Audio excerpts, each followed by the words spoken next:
Assalamualaikum warahmatullahi wabarakatuh. Terakhir kita sampai di adapun situ syahdan arti salam. Bismillahirrahmanirrahim. Qala al-musannif rahimahullahu ta'ala wa nafa'ana bihi wa bi'ulumihi fid dharain amin ya rabbal alamin. Syahdan banyakkan selawat. Syahdan sayugianya membanyakkan membaca selawat. Baik. Syahdan sayugianya membanyakkan membaca salawat atas Nabi Muhammad sallallahu alaihi wasallam di dalam malam Jumaat dan siang Jumaat. Istimewa lebih-lebih lagi ketika waktu ijabah, waktu mustajab doa, dan waktu hajat dan ada keperluan untuk memohon kepada Allah Subhanahu wa taala. Kerana hadis Nabi kita Muhammad sallallahu alaihi wasallam. Baik. Syahdan ni maknanya lanjutan daripada kenyataan yang sebelum ini. Selawat daripada Allah itu adalah rahmat, daripada malaikat itu adalah istighfar, daripada manusia, jin dan sebagainya dinamakan sebagai doa. Maka syahdan lanjutan daripada itu. Sayugianya makna sepatutnya membanyakkan oleh siapa? Oleh kita. Membanyakkan oleh kita membaca salawat atas Nabi Muhammad sallallahu alaihi wasallam. Banyakkan membaca salawat. Sama ada salawat itu yang maksur, yang datang daripada baginda Nabi Muhammad sallallahu alaihi wasallam sendiri, atau salawat yang dibuat oleh ulama. Seperti mana salawat yang kita biasa dengar, salawat Azamiyah contoh dia.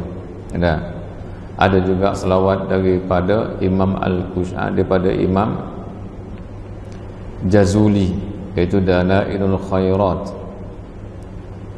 dan Masyishiyah. Dan sebagai salawat Masyishiyah pun ada juga. Abdul Salam bin Mashish itu merupakan ulama besar, guru kepada Abul Hasan Asy-Syadzili radhiyallahu anhum. Ini semua ulama besar Melaka, ya.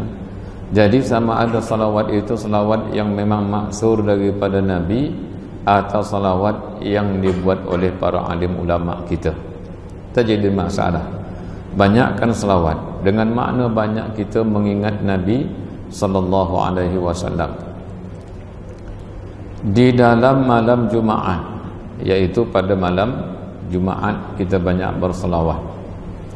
Dan siang Jumaat istimewa pula, iaitu lebih-lebih lagi tuan-tuan banyakkan selawat ketika waktu ijabah, ketika mana waktu mustajab doa. Bila? Selepas asar. Karena asar itu merupakan seafdal waktu.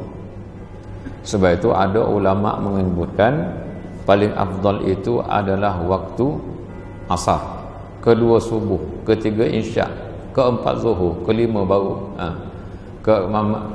iaitu sembahyang asar, sembahyang subuh, sembahyang isyak, sembahyang maghrib, zuhur, dan zuhur yang keempat, yang kelima zuhur. Kerana sabit dengan nas yang mengatakan salatul wusta, iaitu sembahyang asar, maka waktu asar itu merupakan waktu yang mustajab doa pada hari Jumaat, iaitu banyakkan selawat dengan kurang daripada 80 kali selepas daripada waktu asar. Baik. Dan waktu hajat, waktu ketika mana sangat perlu memohon kepada Allah Subhanahu wa taala, maka pohon dengan kita membanyakkan salawat kepada Nabi sallallahu alaihi wasallam. Kerana hadis itu berdasarkan kepada hadis Nabi kita Muhammad sallallahu alaihi wasallam. Dan makruh membaca salawat di dalam tempat yang najis, ya, tempat bernajis itu makruh kita berselawat. Dan ketika bersin kita kata alhamdulillah, dia kata Allahumma shalli ala sayyidina Muhammad, makruh. Dan makruh pula barang yang dikerjakan oleh orang dengan membaca salawat waktu ini ha rosin, mudah-mudahan dia ain rosin, iaitu waktu arus. Arus apa dia? Iaitu ketika mana kenduri kendara perkahwinan. Kat mana makruh dia? Iaitu ini perbuatan orang-orang dulu, ya.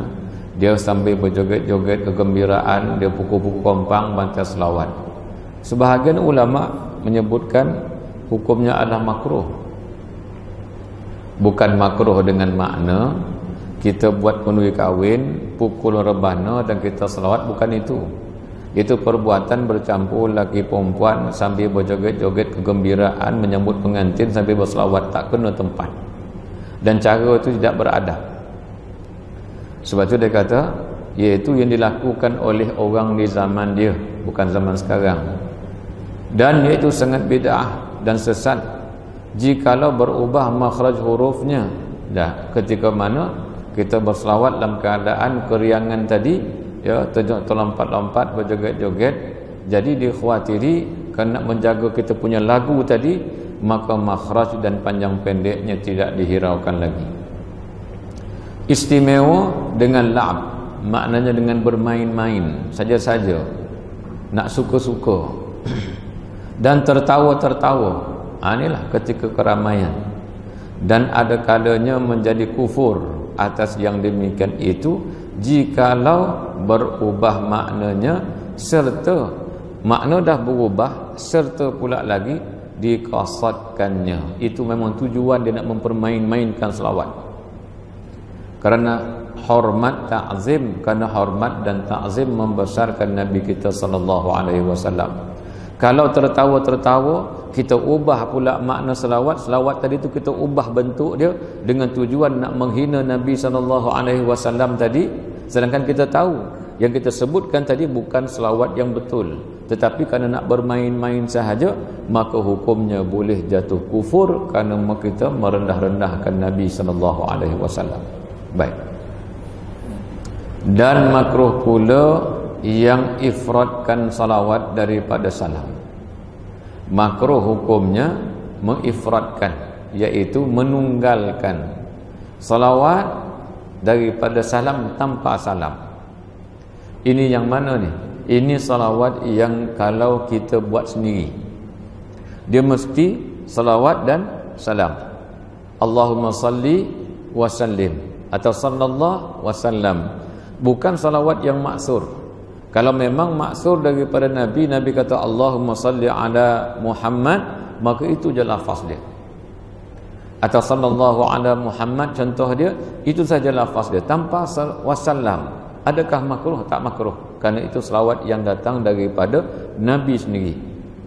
Tapi kalau ada orang nak buat selawat, maka selawat itu dibuat, dia tidak boleh mengasingkan antara salawat semata-mata tanpa ada perkataan salam di situ. Itu kalau yang bukan maksur makna dia. Itu khilaf ulama sebenar, ya, ulama khilaf. Tetapi kalau ada orang nak buat selawat, maka jangan sekadar menyebutkan wassalatu atau wasallallahu atau wasallim, wasallam, wasalli, dia kena sebut wasallim, kena sebut wassalam, kena sebut wasallam dan sebagainya. Baik.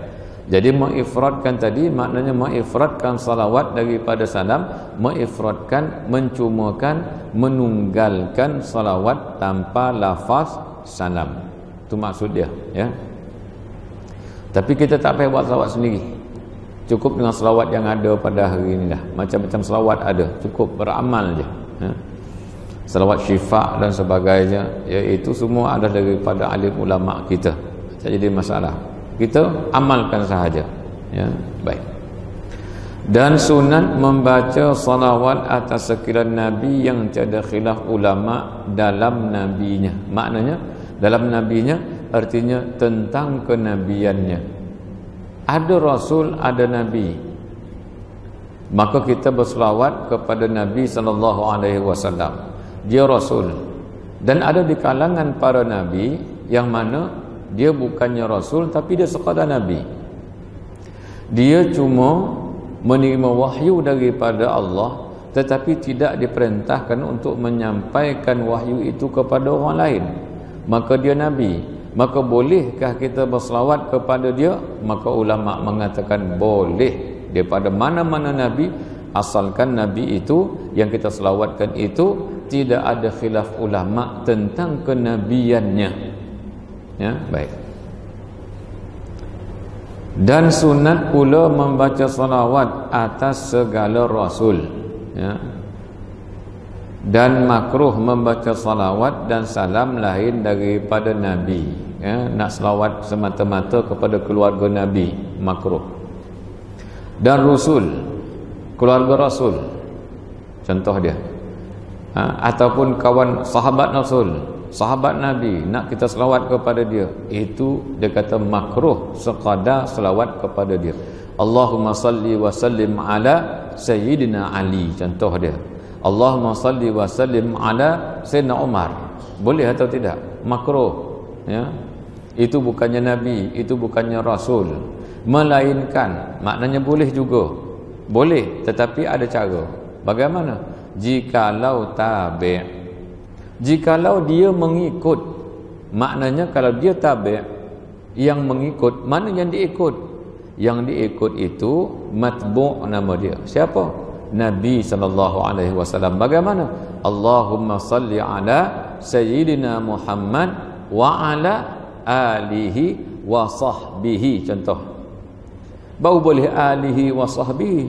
Dengan maknanya, wahai Allah Ta'ala, wahai Tuhanku, selawatlah ke atas Nabi Muhammad SAW dan salawat dan salam juga kepada kaum keluarganya dan sahabatnya. Tapi kalau Allahumma salli ala ali Muhammadin wa ashabi, yang ini katanya makruh. Sebab keluarga Nabi bukannya Rasul. Sahabat Nabi bukannya Rasul. Tapi kalau salawat kepada Nabi SAW setelah itu diikuti dengan sahabat dia, dengan keluarga dia, dengan para alim ulama, dengan para aulia, maka itu harus, ya. Tapi kalau menunggalkan tanpa menyebut Nabi, tiba-tiba kepada sahabat, kepada keluarga, yang itu makruh hukum dia. Jikalau tabi' salah suatu daripada keduanya mana? Nabi dan Rasul. Baik. Syahdan, lanjutan daripada itu, sunat membaca taradhi atas sekalian sahabat.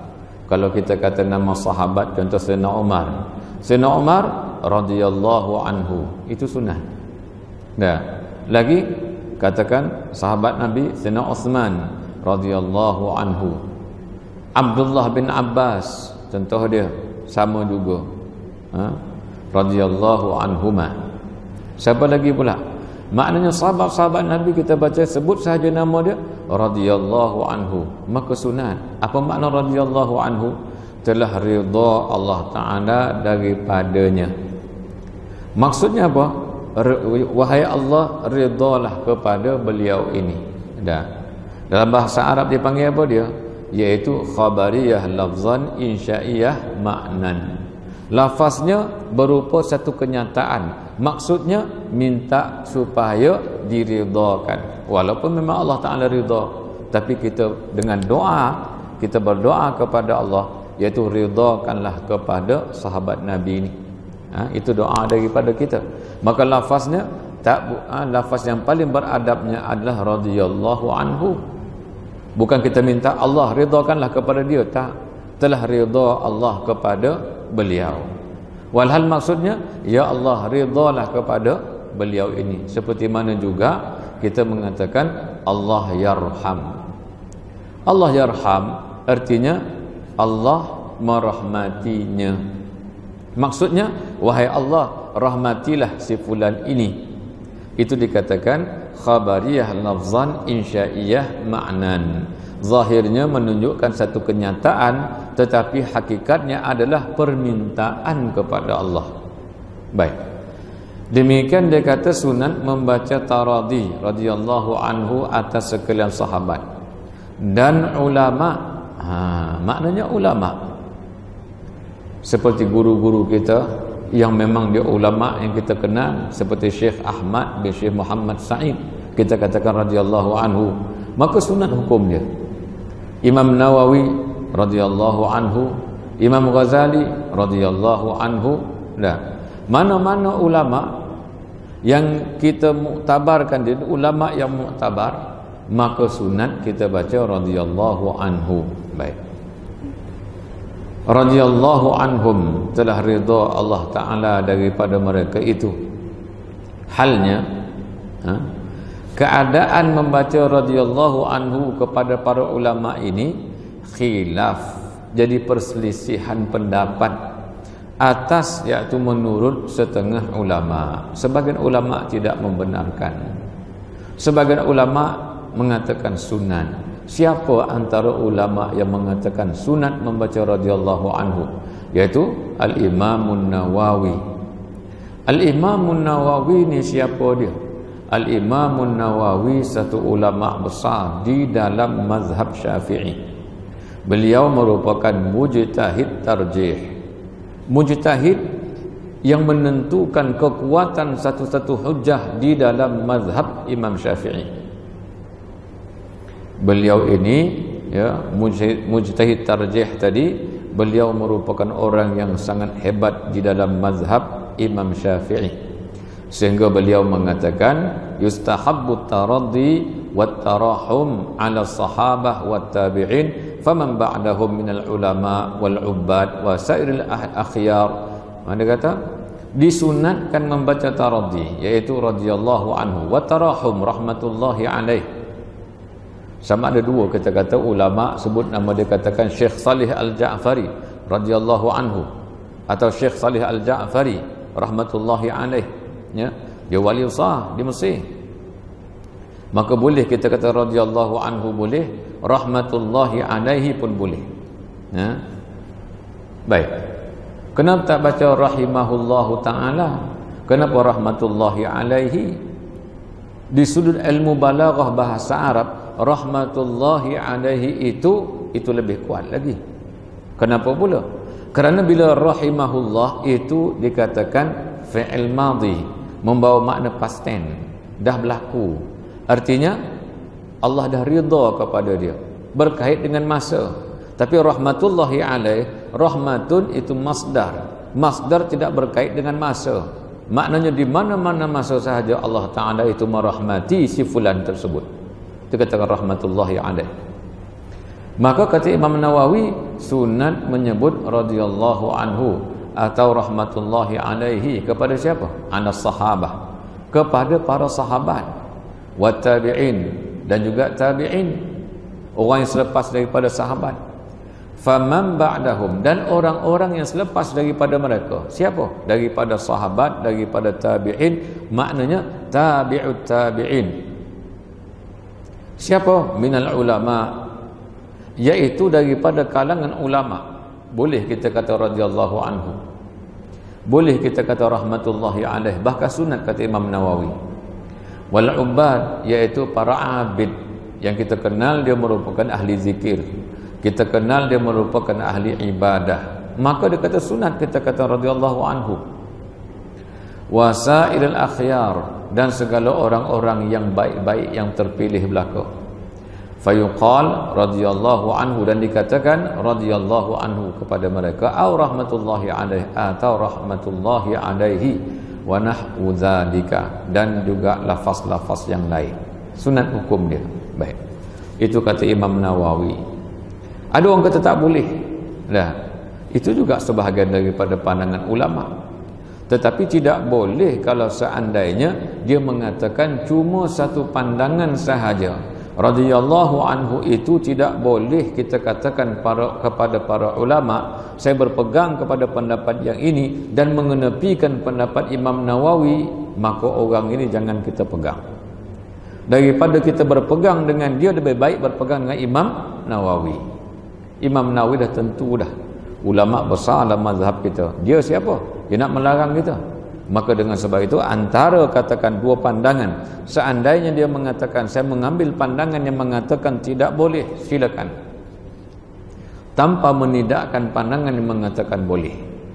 Ya, karena ada pandangan daripada Imam Nawawi. Beliau ini hebat, dan kita tahu, tuan-tuan boleh buka sejarah dia, tengok dalam internet ada siapa Imam Nawawi. Kehebatan Imam Nawawi sampai terlupa nak kahwin. Itu kehebatan Imam Nawawi. Dah. Baik. Kemudian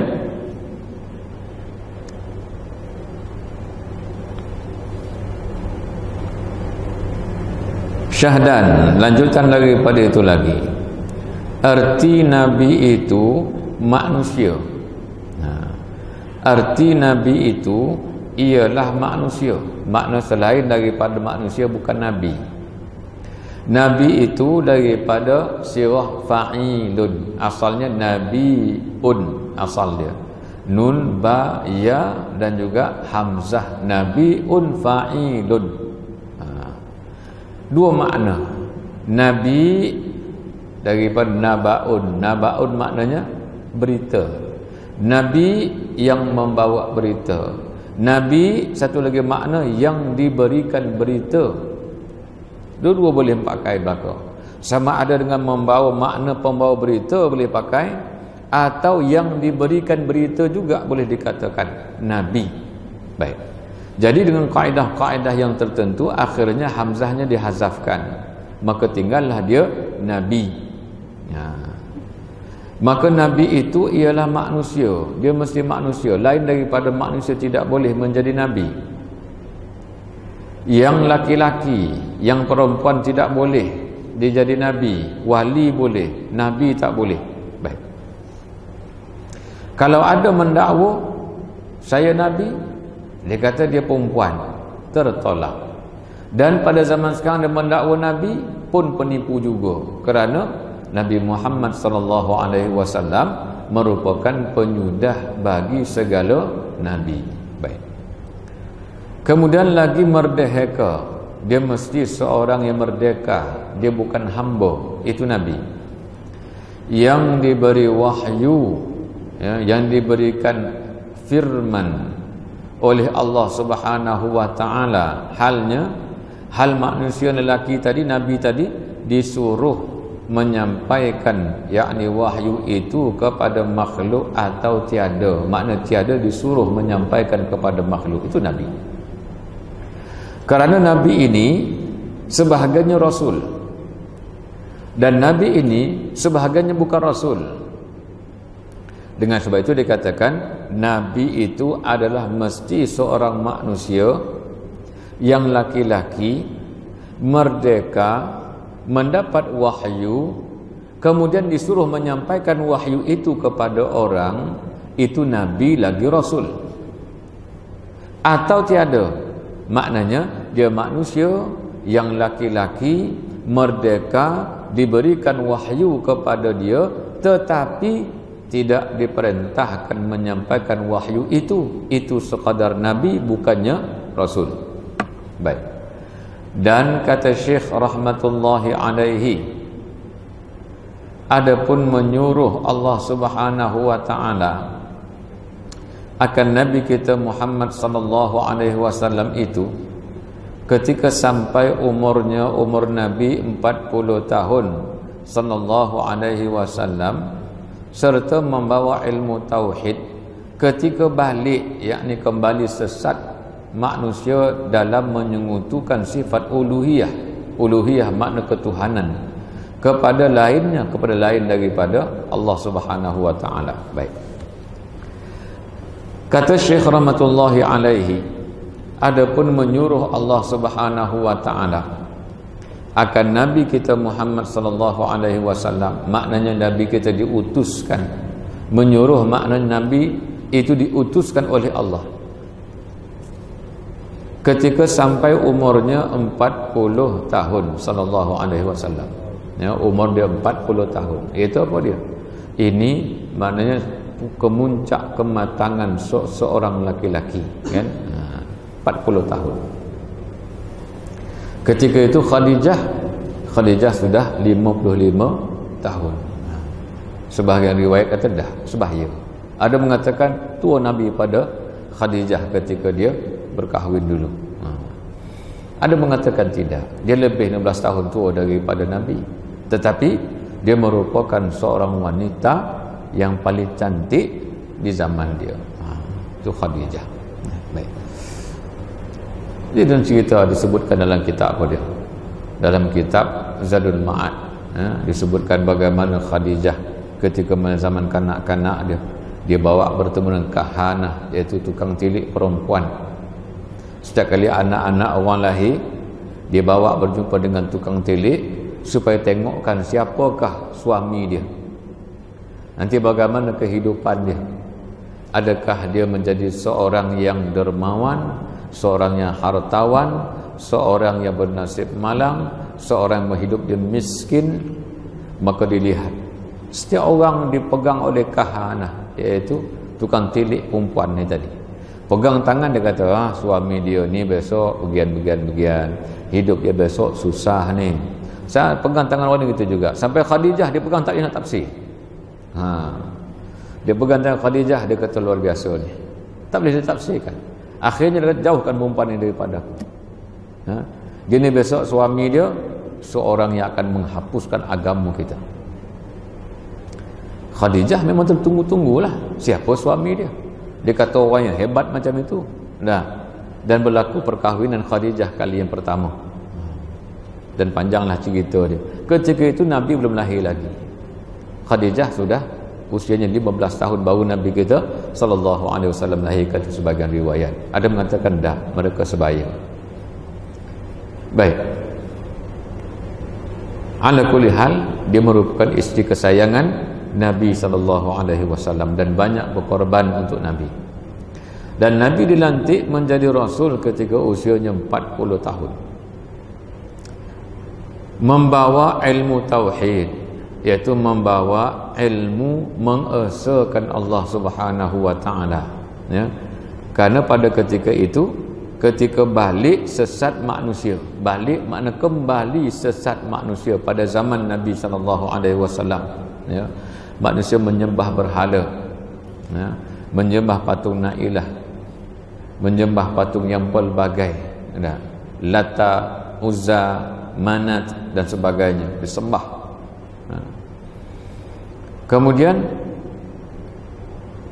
kembali sesat manusia dalam menyekutukan sifat uluhiyah, makna sifat ketuhanan.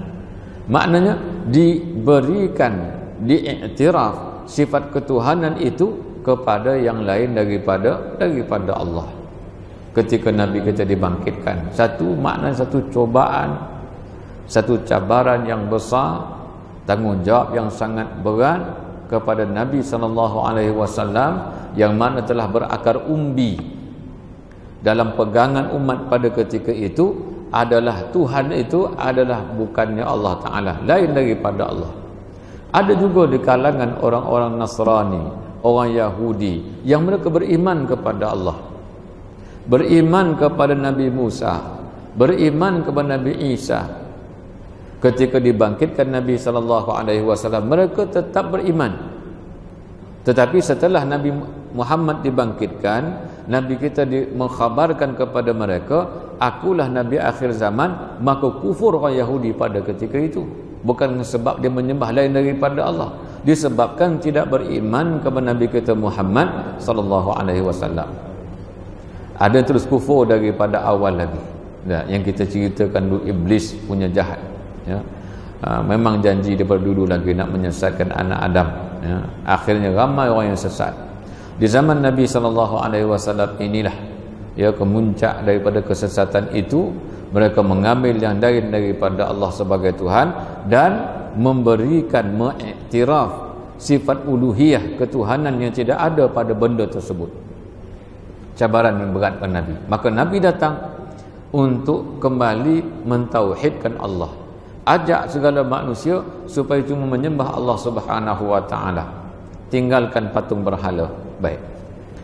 kepada lainnya Allah Subhanahu wa taala, lainnya lain daripada Allah. Mereka berikan ketuhanan itu bukan kepada yang hak, yakni Allah, tapi kepada yang lain daripada Allah. Baik. Dan arti ilmu tauhid itu arti yakni makna ilmu tauhid itu mengifradkan maknanya menunggalkan,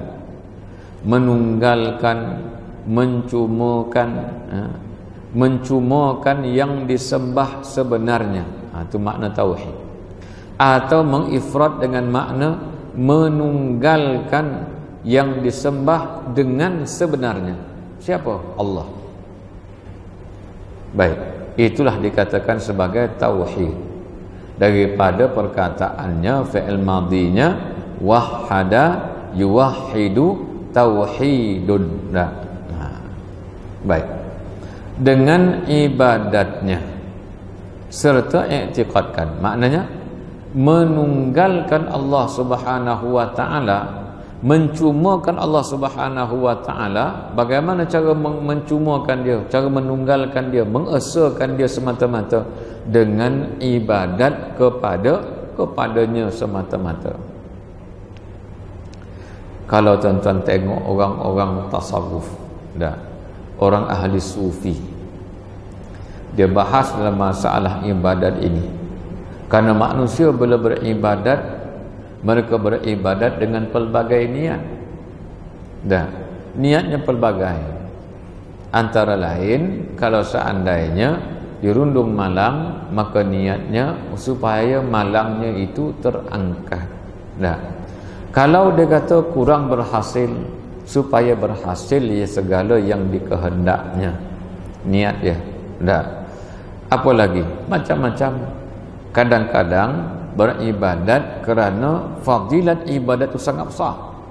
Jadi bila beribadat tujuannya supaya mendapatkan fadilat yang besar tersebut. Dalam ilmu tasawuf, orang sufi, ulama-ulama sufi, mereka beribadat bukan kerana ganjaran yang banyak tersebut. Bukan kerana inginkan malang itu diangkat atau keberuntungan itu datang kepada dia, tidak. Tidak pernah. Satu masa Nabi Ayub alaihi salam ketika dia sakit, malaikat suruh minta kepada Allah Ta'ala supaya menyembuhkan penyakit dia. Tapi dia tak minta. Dia kata, anni massaniyadur wa anta arhamur rahimin. Anni massaniyadur, aku disentuh oleh kemudaratan. Wa anta arhamur rahimin, walhal engkau ya Allah arhamur rahimin, yang paling pengasih daripada golongan pengasih-pengasih yang ada. Allah Ta'ala paling pengasih. Tak kata sembuhkan aku. Maknanya bukan tak nak sembuh, tetapi malu nak minta kepada Allah Ta'ala. Kita semua kita minta senarai, nak minta Allah Ta'ala ni hajat. Siapa nak hajat, kita pun bagi hajat. 3 lai hajat kita. Buat sembahyang kerana hajat kita tu. Kalau tak ada hajat tu sembahyang pun tak nak. Kita berdoa kepada Allah bukan kerana perintah daripada Allah. Allah kata, ud'uni astajib lakum, minta kepada aku, nescaya pasti akan kutunaikan segala permohonan dan permintaanmu. Oleh kerana Allah mengatakan ud'uni dengan lafaznya fi'il amar, iaitu tuntutan kepada kita, suruh minta kepada Allah. Aku takkan minta kalau seandainya dia orang tasawuf tidak perintah daripada Allah menyuruh aku minta. Maka dipinta sekadar sahaja. Minta apa dia? Minta hidayat, minta nur iman, minta nurul ihsan, minta nur Islam, supaya dirinya itu dipandang, diredai oleh Allah Ta'ala, supaya ibadat itu ikhlas, supaya jangan ada ujub. Minta kepada Allah yang itu ahli sufi.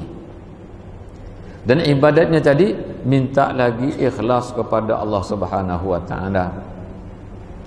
Habis yang kita minta banyak-banyak tu salah lah. Tak salah, minta lah tuan-tuan. Tapi orang tasawuf tak minta macam itu. Karena ibadat mereka ini cuma menunggalkan Allah Subhanahu wa Ta'ala. Tak ada tujuan-tujuan yang lain. Tidak kerana syurganya, bukan kerana nerakanya. Ibadatnya cuma kepada Allah Subhanahu wa Ta'ala. Baik. Secara logiknya macam mana? Secara logiknya, kalau seandainya ibadat itu dilakukan hanya kepada Allah, pasti syurga akan dia dapat, neraka akan dijauhkan. Tak payah minta pun, dia kata. Malang ni benda yang telah ditentukan oleh Allah semenjak azali. Kita bukannya Syiah yang mengatakan ada konsep al-bad'u dalam takdir seharian kita. Al-bad'u itu apa dia? Al-bad'u itu artinya Allah belum tahu apakah yang bakal terjadi kepada seseorang itu sehinggalah terjadi sesuatu. Contoh, mereka pernah menabalkan satu orang menjadi ayatullah. Masih budak-budak lagi. Dia kata ini ayatullah pada masa yang akan datang. Jadi tiba-tiba mati budak ni. Jadi macam mana? Dia kata itulah ada al-bad'u, maknanya Allah merubah takdir dia. Seolah-olahnya Allah tidak mengetahui yang si fulan ni akan mati, sehingga satu masa dia kehendakkan mati baru dimatikan. Walhal segala perkara itu dengan Allah bersifat dengan ilmu, kaunuhu aliman, segala perkara kecil besar sehingga nafas ahli syurga sampai bila-bila pun dalam pengetahuan Allah Subhanahu wa taala. Tidakkah nasib malam, kegagalan seseorang, keberhasilan seseorang, rezeki, ajal, maut, segala-galanya di dalam pengetahuan Allah. Jadi orang sufi tak minta kepada Allah Ta'ala dengan demikian. Dia minta apa dia? Aku sabar. Dia minta supaya aku jadi sabar bila dia berdoa kepada Allah. Tapi ibadat dia tidak minta apa-apa. Ibadatnya ikhlas semata-mata kerana Allah, bukan kerana tujuan yang lain daripada itu. Itu orang sufi. Kita bukan orang sufi, kan? Kita mintalah kepada Allah apa yang kita nak minta kepada Allah. Baik. Tapi jangan sampai kita minta di saat kita terdesak. Mana nampak sangat tujuan tadi itu memang nak minta, kan? Contoh yang paling mudah lah, kan? Ada orang yang baik dengan kita, kan? Dia baik dengan kita. Bila dia baik? Masa dia ada kehendak, ada benda dia nak daripada kita, kau yang baik. Ajak jalan-jalan, ajak naik kereta, bagi pinjam kereta, bagi pinjam motor, bagi yang selipar, macam-macam dia nak bagi pinjam. Semua benda dia nak bagi pinjam. Last kali dia kata apa? Pinjam duit, dia kata kita balik. Rupa-rupa dia baik tadi itu tujuan yang tertentu. Bila dia senang, kita dilupakan. Sehingga datang susah balik. Baru datang kepada kita tanya khabar, apa perasaan kita. Sekali kita kata apa? 2 kali tak apa. 3 kali, 4 kali, 5 kali. Kalau memang tu perangai dia, akhirnya kita terminit dia. Kau bukan kawan dia. Sudah. Sebab masa kau senang, kau tinggalkan aku. Masa kau susah, kau datang mendapatkan aku. Kita ibadat macam mana? Ketika senang lupa kepada Allah, ketika kita susah, masa itulah kita ingat kepada dia. Dengan senara yang panjang ni kita minta kepada Allah Ta'ala. Salah ke? Tak salah, mintalah. Tapi kita sendiri berasa diri kita macam mana. Sepatutnya setiap masa kita dengan Allah Ta'ala, setiap masa ingat kepada Allah. Bukan masa kita susah kita ingat kepada Allah. Perlukah menyebut dengan mulut subhanallah, subhanallah, subhanallah? Mulut membantu hati untuk ingat kepada Allah. Supaya hati ini ingat kepada Allah, maka dibantu dengan mulut, dibantu dengan tasbih. Supaya tangan kita meminta tasbih, mulut kita mengucap tasbih, hati kita ingat kepada Allah. Karena sebahagian daripada manusia, mulut bertasbih, tangan pegang tasbih, hati merayau entah ke mana. Yang nak dididik tu mana? Hati kita. Maka dengan sebab itu dia kata sebahagian orang tasawuf yang sampai itu peringkatnya tidak memegang biji tasbih, mulutnya tidak berkata-kata apa-apa, tapi hatinya Allah, Allah, Allah sentiasa. Yang dilihatnya, apa yang dilihat, dia kembali semula kepada Allah. Cantiknya pemandangan ciptaan Allah. Dia tengok pokok yang tinggi, ciptaan Allah. Segala-galanya dia kembali kepada Allah. Itu hati yang saya ingat kepada Allah. Jangan waktu susah kita ingat kepada Allah. Waktu kita senang kita lupa kepada Allah. Kita ingat kepada yang lain lagi pada Allah. Baik. Dengan ibadatnya, iaitu menyembah Allah dengan ibadah, serta i'tiqadkan wahdaniyah zatnya. Wahdaniyah apa dia? Keesaan. Zatnya zat Allah. Artinya tidak ada zat lain yang seperti zat Allah Subhanahu wa taala. Itu ringkas dia. Nanti kita akan bincang dalam bab wahdaniyat, ya, sifat salbiyah yang kelima. Dan sifatnya itu wahdaniyah pada sifat Allah. Maknanya tidak ada sifat lain yang seperti sifat Allah Ta'ala, ya. Tidak ada benda lain yang boleh memberi manfaat kecuali Allah Subhanahu wa Ta'ala. Tidak ada yang lain yang boleh memberi mudarat melainkan Allah Subhanahu wa Ta'ala. Dan tidak ada yang berkuasa melainkan Allah Subhanahu wa Ta'ala. Tidak ada yang berkehendak melainkan Allah Subhanahu wa taala. Buktinya bagaimana? Kita kata kita juga ada kehendak. Tetapi bukti Allah Taala berkehendak bagaimana? Setelah kehendak kita tidak tercapai. Kita nak sesuatu tapi tak tercapai, baru kita nampak itu bukan kehendak kita. Kehendak kita sudah dibatasi oleh kehendak yang lain. Kalau kehendak kita terjadi, itu maknanya sebagaimana kehendak Allah. Jadi sebaliknya bukan kehendak Allah begitu, kehendak Allah yang sebalik tadi. Nah, kita kata apa contoh? Kita nak ke Pahang katakan. Kehendak kita nak ke Pahang, kehendak Allah tak, duduk di rumah. Allah turunkan penyakit demam, duduk di rumah tahu. Yang tadi nak ke Pahang tak jadi. Karena kehendak ke Pahang itu telah dibatasi oleh kehendak Allah, iaitu kamu tinggal saja di rumah, bukan ke Pahang. Dia kata saya nak ke Pahang, Allah mengkehendaki dia ke Kelantan. Akhirnya ke Kelantan juga, dia tidak ke Pahang. Itu makna apa? Supaya kita kenal kehendak kita ini terbatas. Kalau terjadi sekalipun, itulah kehendak Allah kepada kita. Kalau tak terjadi, maknanya kita merasai ada satu kehendak lain sudah mengatasi kehendak kita, iaitu kehendak Allah. Maka orang yang mentauhidkan Allah pada sudut pada sudut sifat tadi, dia akan redha terhadap ketentuan-ketentuan daripada Allah. Dan dia mengenali sifat-sifat Allah itu berdasarkan segala kejadian yang terjadi. Yang tadi dia nak ke Pahang, ke Kelantan pergi dia. Nah, baik. Orang rumah dia nak bersalin. Dah. Mula dah kata dia dah mengandung 3 bulan, jantina tak ada lagi. Yang dia ni berdoalah, harap aku nak sangat anak lelaki lah, kalau dapat anak lelaki lah. Tiba-tiba keluar juga perempuan. Siapa punya kehendak? Kehendak kita ke tu? Tak juga. Dan banyak lagi kehidupan kita yang kita lihat ada kehendak Allah di situ. Setiap kali kita duduk, kita berdiri, kita berjalan, yang kita lihat apa dia? Kehendak Allah yang terjadi di sepanjang hidup kita. Naik kereta, turun kereta, kita kata nak terus berjalan, sampai ke masjid, saya turun kereta terus masuk ke pejabat contoh dia, atau terus ke ruang solat. Sampai di situ tiba-tiba ada kawan pula yang sapa kita, lama tak jumpa, berburak pula dekat situ. Saya punya kehendak kita yang lain, yang terjadi sebaliknya di situ, supaya kita mengenal kehendak Allah. Sebab itu orang tasawuf ni, ya, mereka mengaji ilmu tauhid, mereka mengaji ilmu tasawuf, ilmu tauhidnya semakin lama semakin mantap, semakin halus. Sebab ilmu tauhid tadi tidak sekadar dia belajar, bahkan mereka mempraktikkan. Wallahu alam. Kita azan sekejap. Dan af'alnya, af'al makna dan wahdaniyat. Af'alnya itu wahdaniyat pada af'alnya, iaitu af'al Allah.